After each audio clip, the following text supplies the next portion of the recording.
അല്ല, നമ്മൾ ഈ സർവകലാശാല വൈസ് ചാൻസലർമാരുടെ കാര്യത്തിൽ സുപ്രീം കോടതി ഒരു നിലപാട് സ്വീകരിച്ചിട്ടുണ്ട്. സുപ്രീം കോടതി യഥാർത്ഥത്തിൽ ഇരു കൈകളും കൂപ്പിക്കൊണ്ടാണ് അപേക്ഷിച്ചത്. നിങ്ങൾ വാശിയെല്ലാം വിട്ട് ഉന്നത വിദ്യാഭ്യാസത്തിന് വേണ്ടി ഒരു നിലപാട് സ്വീകരിക്കണം. സർക്കാർ പൂർണ്ണമായിട്ടും അതുമായി സഹകരിച്ചിട്ടാണ്. എന്താണോ സുപ്രീം കോടതി പറഞ്ഞിരിക്കുന്നത് അത് പൂർണ്ണമായിട്ടും അംഗീകരിച്ചു.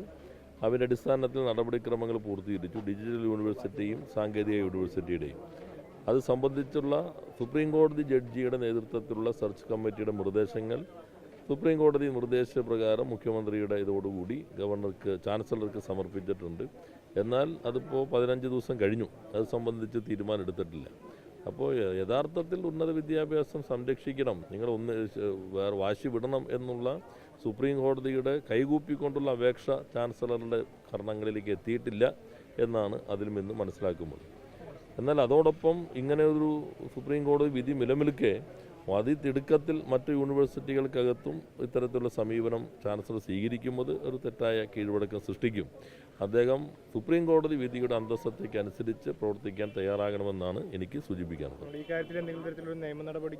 അത് പരിശോധിക്കുന്നേ ഉള്ളൂ. നമ്മളിപ്പോൾ തന്നെ സുപ്രീം കോടതിയുടെ മുൻപിൽ കേരളത്തിലെ കേസുകളെല്ലാം പരിഗണിച്ചുകൊണ്ടാണ് സുപ്രീം കോടതി ഇങ്ങനൊരു നിർദ്ദേശം വച്ചത്. അതുമാത്രമല്ല, ഗവൺമെൻറ്റിനെതിരെ ഈ കേസെല്ലാം നടത്തിയതിന് ഇപ്പോൾ വലിയ തുക സർക്കാരിൻ്റെ തന്നെ യൂണിവേഴ്സിറ്റിക്ക് സർക്കാർ കൊടുക്കുന്ന ഫണ്ടിൽ നിന്ന് തന്നെ ഉപയോഗിക്കാൻ ഏകപക്ഷീയമായ നിലപാട് സ്വീകരിക്കുമ്പോൾ നമ്മൾ കാണുന്നുണ്ട്.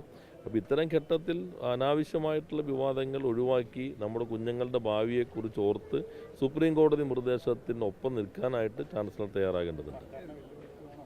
അല്ല, അതേ പറഞ്ഞ സുപ്രീം കോടതിയാണല്ലോ, ഇതിപ്പോൾ സർക്കാരല്ലല്ലോ, സുപ്രീം കോടതിയല്ലേ ഇത് സംബന്ധിച്ച് പൊതുവായ ചില മാനദണ്ഡങ്ങൾ വച്ചിട്ടുള്ളത്. അതിനെ അടിസ്ഥാനപ്പെടുത്തിക്കൊണ്ട് നിൽക്കാൻ അദ്ദേഹത്തിനും ഉത്തരവാദിത്വമുണ്ട്. ആ നിലയിലേക്ക് അദ്ദേഹം ചുമതല നിർവഹിക്കേണ്ടതുണ്ട്. നിരന്തരം പ്രശ്നങ്ങൾ ഉണ്ടാക്കിക്കൊണ്ട് ഉന്നത വിദ്യാഭ്യാസം തകർക്കാനുള്ള ശ്രമത്തിൻ്റെ ഒരു ചട്ടുകമായി മാറാൻ പാടില്ല എന്നാണ് അഭിപ്രായം. കേരളത്തിലെ സർവകലാശാലകൾ ഇപ്പോൾ ഇന്ത്യയിലെ മികച്ച 10 സർവകലാശാലകൾ എടുത്താൽ 5ഉം 6ഉം കേരളത്തിലെ സർവകലാശാലകളാണ് എന്നതിൽ അഭിമാനിക്കുകയാണ് വേണ്ടത്. അത് ശക്തിപ്പെടുത്തി മുന്നോട്ട് കൊണ്ടുപോകുന്ന വിരുദ്ധമായ അനാവശ്യ വിവാദങ്ങൾ സൃഷ്ടിക്കുന്ന നീക്കം ഉത്തരവാദപ്പെട്ട സ്ഥാനങ്ങളിൽ ഇരിക്കുന്നവരുടെ ഭാഗത്തുനിന്ന് ഉണ്ടാകാൻ പാടില്ല. അല്ല, അതിപ്പോൾ മന്ത്രിതല കമ്മിറ്റി പരിശോധിക്കല്ലേ കാര്യങ്ങൾ. അത് 5-ാം തീയതി നമ്മൾ നാളെ സർവകക്ഷി യോഗമാണല്ലോ. സർവകക്ഷി യോഗം ആ കാര്യം ചർച്ച ചെയ്യും. അതിൻ്റെ അടിസ്ഥാനത്തിൽ ഗവൺമെൻറ്റും പൊതുവായി തന്നെ എല്ലാവരുടെയും പിന്തുണയോടുകൂടി തന്നെ ആവശ്യമായ നിലപാട് സ്വീകരിക്കും. ഈ ഇരട്ട വോട്ട് തടയുന്നതിനടക്കമുള്ള ഒരു സാങ്കേതിക വിദ്യ ഇല്ല എന്നുള്ള ആരോപണമൊക്കെ ഉയരുന്നുണ്ട്. അതുമായിട്ട് ബന്ധപ്പെട്ട് ഇതിൻ്റെ പ്രധാന പ്രശ്നം അതല്ല. അതെല്ലാം ചില സാങ്കേതികമാണെങ്കിൽ എന്തെല്ലാം മാർഗ്ഗങ്ങളുണ്ട്. ഇത് അതിൽ നിന്ന് വ്യത്യസ്തമായിട്ട് നീക്കുന്നുണ്ട്. ഇപ്പോൾ കേരളത്തിൽ തദ്ദേശ സ്വയംഭരണ സ്ഥാപനങ്ങളിലേക്കൂടെ തെരഞ്ഞെടുപ്പ് അല്ലേ നടക്കുന്നത്. എല്ലാ സംവിധാനങ്ങളും അതിനകത്തല്ലേ കേന്ദ്രീകരിച്ചിരിക്കുന്നത്. ആ ഘട്ടത്തിൽ ഇതിലേക്ക് പോകുമ്പോൾ ഉൾപ്പെടെ ആശയക്കുഴപ്പമുണ്ടാക്കും എന്ന ന്യായമായ കാര്യം പോലും പരിഗണിക്കാൻ തയ്യാറായിട്ടില്ല എന്നത് തെറ്റാണ്. അതെല്ലാം സർവകക്ഷി യോഗം പരിശോധിക്കും.